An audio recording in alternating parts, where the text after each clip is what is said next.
What's up, guys? Welcome to another edition of Big Brother Live Chats. As always, I'm here with the latest evicted house guest.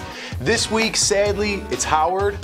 I'm so sorry to see you here, man. I say it to every house guest. But guys, don't forget to send in your questions. If you want to chat live with Howard right now, I'm taking your questions. Hashtag BB Live Chat, and we're just going to get right into this one. We got a little special time today. We're starting a little early. Howard's got to catch a plane.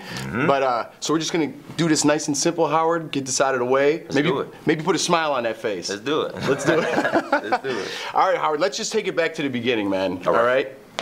You went in the house, optimistic, ready to go, positive. Yes. And then you joined a company in there. What was the company? The Moving Company. The Moving Company. This season, the big twist was the MVP, and with that being out of nowhere, I think the name of the game was having the numbers. And it just worked out one particular night. All of us was in a room, and I don't know, I guess we had some type of boy band group moment or something, and we were all in the room, and we said, hey. Which everybody likes boy bands. Yeah. So, you know, we forged together, and I liked it, and it made me sleep better at night. And if you really look at it, it really wasn't just 5 guys. It was 5 guys and 3 girls, because Caitlin, Caitlin, Aaron, and Jean Marie, they were all riding the coattails of the young Superman and Jeremy. So they were going to basically do what he says, and it was going to work out. And me and Spencer's job was to play the other side of the house, and I thought it was going to be awesome. And then something happened. Something happened. Amanda happened. And Amanda happened, man, and with all due respect to her, you know, you play the game. I respect everybody's game. However you want to go about winning your $500,000, do that. First of all, I just want to commend you, man, for playing a positive game and keeping it positive in there, keeping your morals intact and stuff. I mean, hats off to you for that. Oh, absolutely. You know, surrounded by all that negativity that the emotion brings inside the Big Brother house. Absolutely. You kept your cool, man. So first things first, hats off for that, man. Oh, thank you. You have my respect. Thank you. Thank you. All right, now we're going to bring it back to some other stuff. Now we're going to get to the stuff. Let's do it. We're going to take the first questions. Jules asked, do you think lying about the moving company to Helen was your downfall? You probably got this. Julie touched on it, and I'm sure this was the questions all morning. Ultimately, maybe. I don't know if I would have been in that Final Four with her, Alyssa, Amanda, and McCrae. I don't know if I'd have been in their good graces. Maybe, maybe not. I should have just totally came clean from a personal standpoint, and maybe that would have helped. But I also felt like tormented by the fact that if I told her everything, it would still have me on the outs. Right. So I mean, I'm with you on that. Like, if I'm loyal to a team, I'm loyal to a team. Exactly. So if somebody asks me something, even though I have morals and things outside the house, you're playing a game. So I'm going to say, no, there is no team. You didn't know that your fellow moving company members were going to turn, you know, so you're actually the most loyal one. Everyone else turned. McCrae turned to tell Amanda, and you were staying loyal, and you kind of got blamed for the whole moving company. Absolutely, you know? Absolutely. And he's in the best position, because most of the time, even in life, if you're the first person to cry, even if you're in the wrong, people will feel sorry for you if you show tears. If you're the first one to snitch, and there's still some that are left that haven't done it yet, you're not as much to blame. And he is walking through this thing with his hands, you know, clean. And like, I give him props on it, but at the same time, I'm getting like put on the cross for actually playing the game. Right. And I think you got painted with a bad brush inside the house. Yeah. You know what I'm saying? Everyone's like, oh, Howard lied to Helen from day one, and you were just being loyal. Yeah. You know, when everyone else was being disloyal by breaking to the company, and no one got painted with any other brush. So I felt like you took the brunt of that, which was kind of unfair. Yeah. But I think on the outside world, people were looking in like, you know, Howard's just keeping his word. At least I saw it like that. Absolutely. That was my goal going in, to just basically, I wanted to be with an alliance, and I was going to go down fighting, and I didn't care if one side ultimately knew that we were an alliance, you know, on down the road. I was going to go down fighting, we going to play the game, and if you come at us, hey, cool. And if you get one of us, fine. If we get you, you're going out. Other than that, we don't have to get into all the lies and the trickery and the deception and stuff like that. You better win, or you just go head to head and play it like man to man, I guess. Yeah. All right, we're gonna take the next question. My buddy Adam P wants to know, do you think your roundabout way of talking to everybody in the house kind of was confused people, didn't really understand what you were saying? You know, you use a lot of metaphors in there. Yeah. Well, me knowing that there are people in the house that, you know, seemingly do the same thing, I like to mess with people who mess with people. So if you can't get a good read on me, if you can't get a good read on me, I like to have a question mark on you, especially if you're someone that I'm targeting. Other than that, if I would have did anything different, maybe early on in the moving company, maybe I would have been a bit more, even more social and more careful about my serious conversations, knowing that people were watching. But other than that, for the most, from what I understand, people love me, but they just didn't know. And what you don't know could make you very nervous. And that's just even in real life. I mean, being a physically fit guy, being African American, coming into the game, that can already be very domineering and intimidating. And then you don't know too much, or you don't know enough. You know, it was kind of hard, you know. Right. So, you think people were ultimately intimidated by your presence? I mean, I'm not gonna lie. I just saw herself on camera and I was like, dude, what's up, man? I need to hit the gym, you know. Maybe, but I was hoping to deter that, especially when I was in the moving company, by just throwing some competition and letting Jeremy lead the way. Like, my role in the moving company was twofold. I was gonna be loyal to my moving company members, and I was gonna take the target off of me as far as being someone who would just smash competitions or whatever, and just let Jeremy do that. And I'll just play the background and be social, and that's what I was working on. Do you think Maddie wants to know? Do you think that speech you made this week in the house? Remember you called the house meeting? Okay. Do you think that helped you ultimately, or do you think that hurt you? Well, you know, the last way, I mean, you sitting here obviously is the answer, but I mean, just the way people were thinking. Do you think that speech got through to people in the house? Yeah, I think it got through to people in the house, but the people that are ultimately running the house and being the most manipulative, they know how to turn it against you in private. Okay. Because my whole thing was, you know, I was coming clean with everything, and I just wanted people to know, look, if you use common sense, look at the people starting stuff on the low that avoid the block every week and that are promising you stuff and you're scared to go against them. I'm telling you this in front of everybody. But I think people were confused just by the way you speak, like in metaphors. Yeah. I get what you're saying. Like, it is a roundabout way to understand, but you know, you're used to like using metaphors to maybe to get kids, you know, to hit on a nerve or something. So I kind of get what you're saying. Yeah. Some of the house guests didn't really get it. Okay. You know, so like when you gave a speech, they seemed more confused. Okay. Which gets me to my next question. You gave a speech in there that was pretty inspirational about grasshoppers and ants. You remember this speech? Yeah. All right, where did you get this speech? Because whatever it was, I was sold. If I was in that house, I'm like, I don't know what he's talking about, but I want to be a grasshopper and I'm on Howard's team. I got it from the movie Ants. It was, it was really for the movie Ants? Yeah, it was when, you know, the grasshoppers, they were sitting in the lounge or their bar together. I thought it was like from the Bible, like a powerful speech. I mean, I could have picked one, but the way you told it, I was sold. I didn't know it was from Ants. I gotta check out Ants. That was a great motivational tool that I used from the movie Ants, and the grasshopper basically says if the ants ever get the picture in their mind that they are that they outnumber us, therefore they have more power, they're going to take over. So that's why we got to keep bullying them and manipulating them. Well, and you brought up, like I said, I was on your team either way. Great. And you made an excellent point to Amanda this week, or not to Amanda. You were talking to Amanda.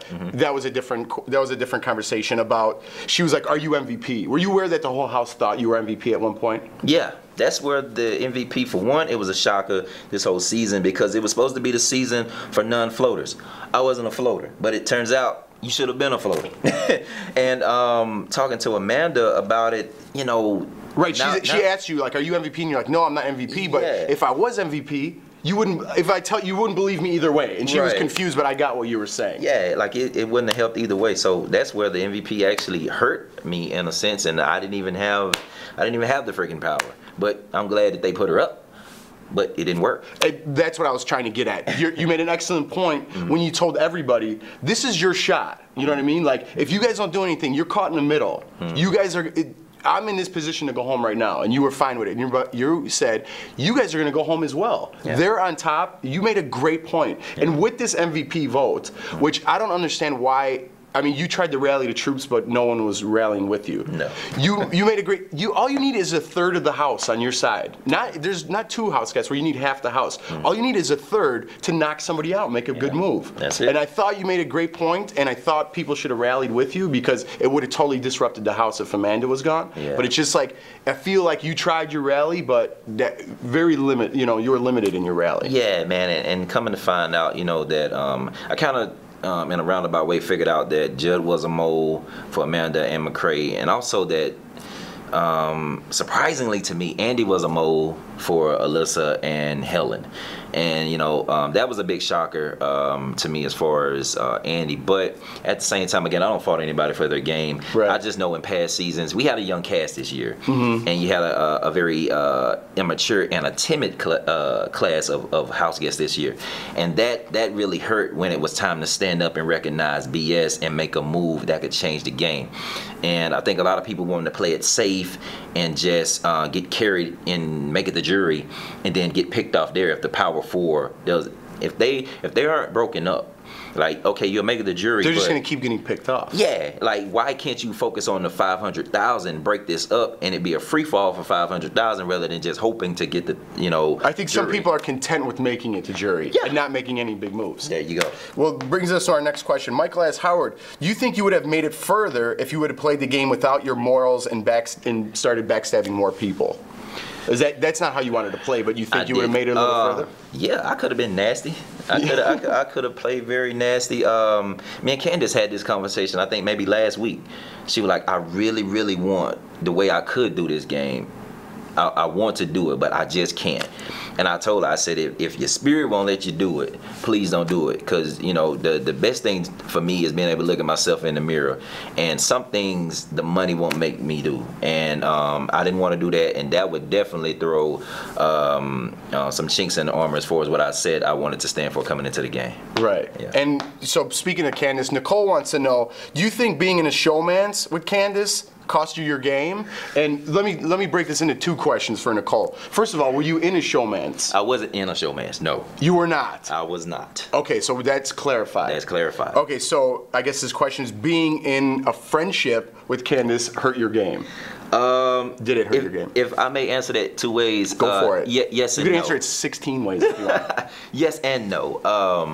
No, it didn't hurt because she saved me probably the last 3 weeks in standing up for me and being there for me. You know, Amanda, as soon as the dismantling of the moving company happened, it was her job to convince Helen and Alyssa to get me out of the house by any means necessary. And they even tried to get Candace to throw me on the bus. She didn't do it. She vouched for me every week. So I have her to thank for that. She was my most loyal friend, other than Spencer, but I haven't watched the show yet. I'm gracious to her for that. Yes, it kind of hurt my game because, again, I say I never wanted to engage in any form of relationship with any female on the show. It seemed like there was a little something going on there. You think if you stayed longer, maybe it would have progressed into something? Because it seemed like it was already going on. Into something with Candace? No. I'm You're pretty intimate about that. Yeah, from a personal standpoint, I'm really not into, you know, the glitzy glamour, you know, pageanty type girls, prissy stuff like that. But she has a great heart. I love the way she speaks her mind, and she's very smart and intuitive. Me and Candace relationship is based on extenuating circumstances that happened in the house, from the bed flipping incident. Which, yeah. Yeah. Well, I mean, I'll talk about it a little bit, but you're giving Candace a lot of praise when actually these last couple of weeks I feel like you should have the praise, and that even makes you a better guy because you did there were some scenes in the house that were just amazing. I don't know how you didn't lose your cool. It was like you were like maybe God sent for Candace there and not vice versa the way you're seeing it. Because how did you keep your cool in there? How did you keep that temper down and essentially brought Candace out of trouble as well? Oh yeah, well, it took a lot of praying, of course. What Candace allowed me to do was to be the calm one, because she wasn't. But she was able to verbally say some things that I wanted to say, where if I would have said it in my own strength, it could have went somewhere that I would be regretting to this day, and would have got me evicted early. And I think we were twofold in that. We was there for each other with that, man. There was a lot of times, especially I'm guessing y'all saw, you know, after I carried her out, after the bed flipping. Right. And then after I calmed her down and her saying she wanted to fight, it's not right. I felt like I was back in the freaking, I wasn't even on Earth in the 60s, but I felt like it was a scene from that. And I felt like, I'm not even joking, I felt like I was watching a movie. I'm like, I cannot believe this is like going down like this. Yes. It was like a movie. And it was crazy, man, to hear her.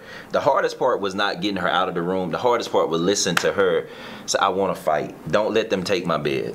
If you don't do nothing else, don't let them take my bed. And then on top of that, we gonna sleep in here for the night. Like that was so heartening. And then once I got her calmed down, like I lost it because like that hurt me, you know. Yeah, like for sure. Like I hear her and I feel and I want to do what I because you could wanna handle do. yourself, but then having the burden of two people. Yeah, you're a good man. Oh, you're yeah. a good man. Appreciate it. How far? Well, Diane wants to know how far do you think Candace will go in the house now without you there? If you'd asked me this last night, I'd have said maybe another few weeks. And I say that because maybe she'll fall back into good graces with Helen and Alyssa. And I don't know, I saw Amanda come to her, you know, trying to cut deals with her, and I was prepared to go because I knew what was about to happen. You know, all the strong people that will buck the system are exiting. And, you know, that to me that hurts the game because it's going to get boring if someone doesn't break it up. But now that I know Gina Marie won HOH and she is one of the ones that will buck the system. You think so? I hope so. I hope so too. Because, you know, regardless of what I've heard coming out of the house about comments and stuff like that, what I do know is she is loyal to a fault and she doesn't like to be told what to do. And she knows that her and Aaron will be public enemies 1 and 2 this week and from the rest Once of the the way power on out. switches, you mean? If the power, because now Gina Marie, well, you know Gina Marie won. Yeah, Okay. she won. So if she had not won, her and She would be, so maybe next week they're public enemies number 1 and 2. unless she breaks something up this week. Right. And you think she's gonna? I hope she does. I hope she does too. Because I was looking for 4 votes and to evict Amanda and force a tie last night and have Aaron break it by evicting Amanda. And Which I thought was a great plan. Yeah. As we touched on earlier. Yeah, but you know, the people that I needed were I know was Spencer and Gina Marie. But my moles every time, and maybe Jesse. But my mole every time, the first time I thought of it was Judd. Judd was a mole for Amanda and McCrae, and then Andy was a mole for Alyssa and Helen. So it was a no-win situation, man. Even I'm like trying to keep up, but when you're in there, that's all you're focused on. So it's like, you got this down, you know, you got this down, and you're kind of just decompressing with the whole situation. Yeah, man. And more than that, like I said, I never fought anybody for their game, but what it came down this year was just the middle people. You had your people that was gonna fight.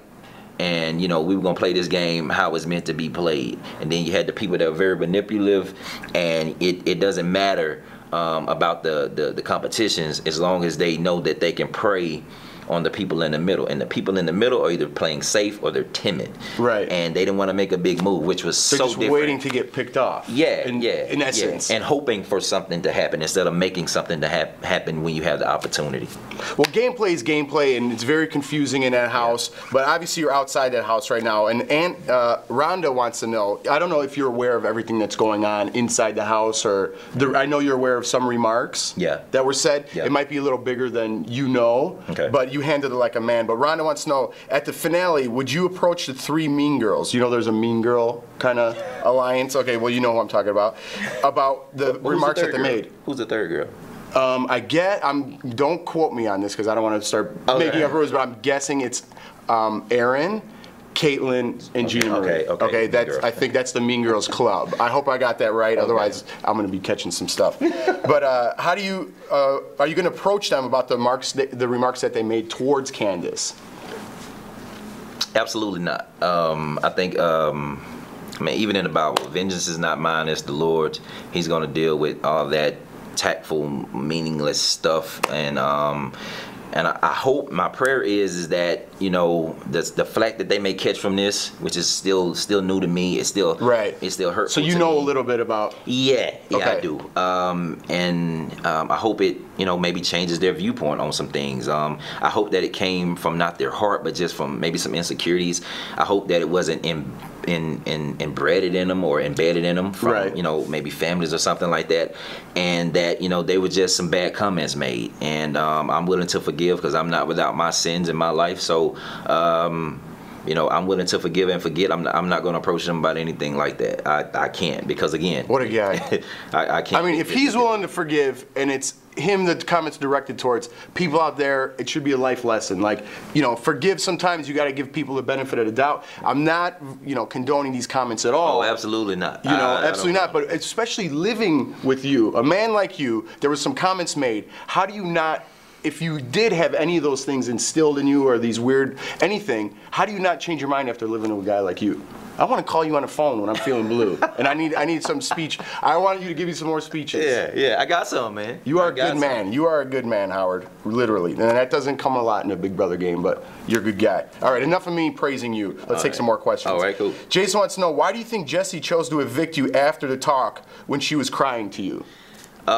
Jessie was the youngest girl in the house, and I mean, I hate to say, like, I love her even from a personal standpoint, because we developed a personal relationship, and she was like a little sister to me. And man, it's awesome because you can see her growing up in the house, but at the same time, she's still a follower. Oh. And she's gonna go wherever the power is. Like, you know, she hates Aaron, but you know, as soon as Aaron won, well, you know, and the thing about it, the night before eviction night, she got up out of nowhere and she was convicted and came in and talked to me and Candace, and I was like, oh God, an olive branch. You know, I can start it here, man. Her, Spencer, Gina Marie, and I can't mess with Judd at this point, so I'm hoping for Andy, and we'll talk to Aaron in the morning. We can do something. And once again, maybe she would have done it if Andy would have been on board, but I think Andy went back and told it, and they caught word of it, and she had to jump back, you know, with being just a part of the in crowd, I guess, man. And it's unfortunate, but I mean, again, like, she's there and I'm here, so if it works, then it works. I know, that's not how I played either, man. But, you know, God bless them, they made it further than me. Yeah. Okay, and I met you, this was day 42 you got evicted, right? Yes. So 42, and I met you a little bit before that time. Yeah. And in the event of you getting evicted, you made a little time capsule for yourself. Wow, okay. Okay, so we're gonna take a look at this time capsule. It's our first time doing it. Let's see if we can roll this clip. Okay, Howard, this is what we have to do. First of all, we're gonna take this money and we're gonna use it for good. We're going to take this money and we're going to tie it to the church. We're going to give back to the church. We're going to give back to all those people that poured into you 3 times what they poured into you when you didn't have. And we're going to start this trucking company with the family. We got 3 drivers. I'm about a truck. I'm going to put my name on it. I'm going to go back to school. Y'all going to make the money. We're going to keep it in the family. We're going to get married. And we're going to start a family. And we're going to represent God to the fullest. He's going to get all the glory from it. To me, you personally didn't change as a person, which is a good thing. How do you feel about that video? I feel good about it. The only regret I have in this game with bad racial slurs, with the lies that I told, and some of it was just to be honorable. Gameplay. Nothing was malicious. Nothing was. No one made me do anything. If anything, the one regret I had was being totally 100, even if I was in an alliance and maybe just working the social game a little bit better. But other than that, I have no regrets about the game. I truly believe that. How are the dreams though of starting the company and stuff? I mean, those dreams are still intact. I feel if it was meant for me to win this season, Big Brother, then that would have happened. Right. But I think you're going to bring a lot of notoriety. I know you're a leader in your community, and I know you're going to bring a lot of notoriety because you played a good game, you played an honest game, and I think a lot of people in your community are going to look up to you. Are you ready for that kind of leadership role? Yeah, man. It's amazing. I don't even know if I had the time to tell this story, but you know, in the house as I was reading, you know, throughout my time in the house, I was reading Exodus and Moses leading the Israelites out of Egypt, and they wandered in the wilderness for 40 years, and it was amazing how it worked out because year 40, as I was reading, ended up being day 40 for me in the house.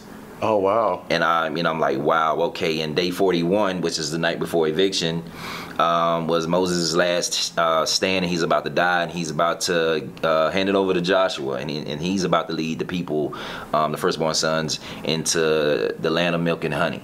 And day 42, after I read that, I walked out of the house. So where I thought my my land of milk and honey was going to be staying in the house and overcoming everything and turning things around and leading this group of misfits and outsiders that had differences. Even Aaron, like I was going to team with her. Like, look, you and Candace, y'all fix this, and that'd be great for America to see. Aaron, like, you still don't like admit to what you did, but it'll look good at least. And you know, Spencer, you and Candace can mend these walls, and you know, we can like restructure this game and it looked good. Always thinking positive, which again, yeah, but you know, my thing was, I guess that wasn't for me. So hopefully my land of milk and honey was me leaving the house, and whatever I'm about to walk into will happen. Well, I believe in destiny. This might have not been your destiny, but Shirley brings up a good point. She writes in, now that you are out of the house, what can you take back with you to share with your youth, with your work? And I think you kind of just hit on it. Oh, absolutely, man.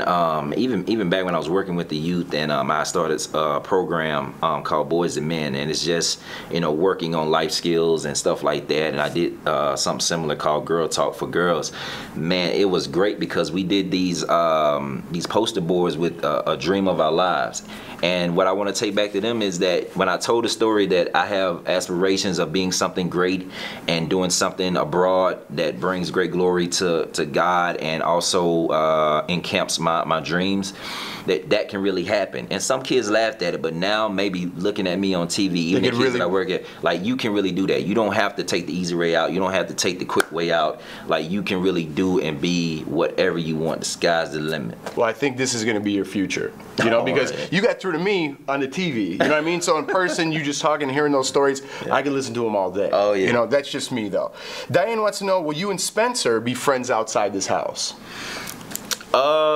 Hopefully, absolutely. From what I've heard so far, I haven't heard anything negative from him. Going back watching the episode, there might have been a couple things here and there, but I mean, we'll let that play out as it plays out. Okay, yeah. But I had my questions about him. If anything, I always want to ask for his apologies, because maybe I did prejudge him. I'm like, this guy, you know, he's from Arkansas.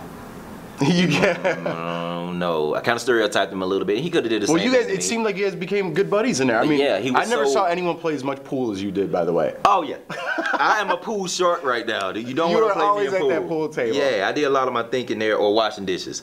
And man, he was so genuine. You know, he shared a lot of stuff. I still feel, just the counseling side of me, that there's a lot of stuff he didn't tell. Mm-hmm. But I hope among everything that that it was genuine, and I'm gonna try to reach out to his family. I think he asked me, and I think he was. It seemed genuine from what I was watching. Yeah, absolutely. So I definitely see us hanging out as we said we did. Okay, so this is an interesting question. If you were still in the house and Spencer or Candace had to be evicted, who would you move forward in your game with? Oh my gosh! If it came down to me and I had to make that vote. Or just, I mean, you didn't, yeah, I guess you would have to vote. Let's make it difficult. You'd have to vote somebody out and move forward with the other. Yeah, I battle with this question. Let's make it a final three standpoint. And which one would I take to the final two? I would take Candace, because I think no one will vote for her and they'll vote for me. You took the easy road out, but yes. Since you're a good guy, I'll let that one slide. Okay, good. All right, who do you think is playing the best game so far? Just right now, you just were there yesterday. Who's playing the best game so far? Best game, hands down. It's a A1 and a A2. It's definitely McCray. Everybody loves him. I love the kid, even with the moving company. I said, look, man, if you got Amanda, if you can handle her. I knew he wasn't, because that's an older woman. You got, you know, she's beautiful and all this, and she's in bed with you every night. If you're not used to that, she's gonna control you. She knows what your weaknesses are. Right. So he has her to be his henchman. It keeps his hands clean, and she does all the dirty work. And a lot of people would rather work with her with him than her. Right. You know. Other than that, Andy is a wild card. Andy has no enemies in the house. You know, he's playing. He's moving around pretty good. Like both sides of the house, staying neutral. Yeah, he's the perfect social player with the little alliance that he has with Helen and Alyssa and the trust that he has there. So those two right now are my favorites. Yeah, McCrae's in a good spot, like I've said numerous times, because do you believe that Amanda's going to go before him? She's the bigger target. Yeah. So, I mean, he's in a great spot for that. I want to touch on, when they evicted you last night, you lost 7-1. Yeah. Spencer was your vote, I'm sure you know. Yeah. And every single person, before they evicted you, I sadly vote to evict Howard. So they were all sad. So obviously you were well liked in the house. Yeah. Besides your physical stature of being a threat, you didn't really win any competitions. Okay. So why do you think it is that the house still wouldn't take your side? Even if you're well liked, you weren't a big threat, just the politics of it? Maybe the politics of it, and knowing that, you know, I'm sure that as the moving company progressed, if there was any rumor spread or truths to it, it would have been by McCrae to Amanda. And with us being in the moving company, he knew I was throwing a lot of the competitions early because I wanted, you know, my boy Jeremy to win a lot of stuff. Do it. That's going to keep those three girls tied to you. And my thing is to take some of the focus off me as far as being a physical threat. Plus, in the eventual ending of the show, if the moving company would have made it to the final 5, final 6, I would have used Jeremy's wins against him to get him out, and then I could step it up. Absolutely. You know, later on. Speaking of throwing competitions, I have to touch on this. That sour milk competition was hilarious. You could not throw that, like, you were bumbling around. Obviously, you're a put together guy. Yeah. And McCrae was absolutely terrible. And you throwing the milk, like getting that much and just whipping it. Yeah. Was it Aaron, I think? Yeah. That was the best. You got any comments on that or no? You just want to let... I'm gonna let that be. I did not try to throw a competition. Yeah, okay, I tried to throw it. For sure you tried to throw it. I don't know what happened to the McCrae. bucket was falling around. You're like, what's going on? I threw the bucket down. I stopped. I slipped when it wasn't really slippery. I'm looking at, you know, I could not understand that for nothing in the world, man. I could. That was a great funny clip. Great funny clip. Brett wants to know, you know, America voted for Amanda last week to be put on the block. Yeah. Okay, so who do you think America's going to vote for this week to be on the block? Amanda. 2 in a row, huh? Yeah. I don't know. We'll have to see. You guys go in and vote. Do it. All right. So Howard, I know you didn't really win much in there. You never got to be HOH. Okay, but let me show you something. I got something for you, man. This is for you to take home. Boom. Oh man, your very own. Yeah, dude. I appreciate it, man. You're welcome, man. You played a great game. Guys, if you want one of these robes, you just go to cbsstore.com. You can have your very own. Yeah. You gonna throw that thing on? Man, yeah. Let me try this out. Guys, tune in next week. This is a special time. We're still gonna be here 12 Pacific. Don't forget, hashtag your questions, BB Live Chats. Don't forget to watch BB all week. And we'll see you guys next week. Maybe something special is going on. I think you already know. Yeah.